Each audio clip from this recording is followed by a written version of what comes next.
হানজালার গোসল হয়েছিল তৃতীয় আসমানে জমজমের পানিতে।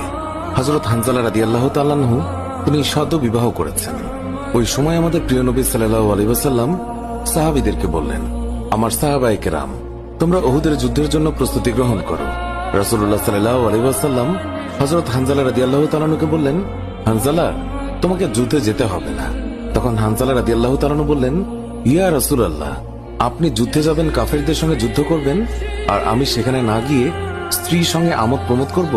এটা আমি সহ্য করতে পারবো না। আমাকেও যুদ্ধে নিয়ে চলুন।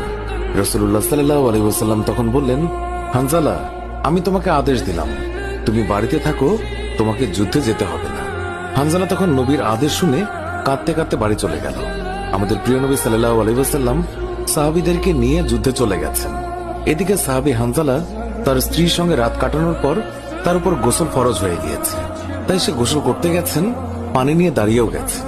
এই সময় মদিনার গলি থেকে কেউ একজন চিৎকার করে বলছিলেন, মদিনার মুসলমানরা, তোমরা কার জন্য জীবিত থাকবে? তোমাদের প্রিয় নবীকে কাফের মুশরিকরা শহীদ করে দিয়েছে। এই কথা যেই মাত্র হানজালার কানে পৌঁছালো, তখনই তিনি পানির বালতি ফেলে দিয়ে তার স্ত্রীর কাছে গেল এবং তার স্ত্রীকে বলল, হে আমার স্ত্রী, তাড়াতাড়ি আমার তলোয়ারটা দাও।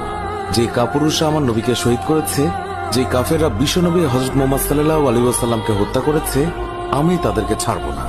আজ হয় তারা মরবে, না হয় আমি মরব। যেই দুনিয়ায় নবী নেই, সেই দুনিয়ায় আমি বাঁচতে চাই না। দাও, আমার তলোয়ারটা দাও। তখন হানজালার স্ত্রী বললেন, আপনি আমার নবীর হত্যাকারীকে হত্যা করতে যাচ্ছেন?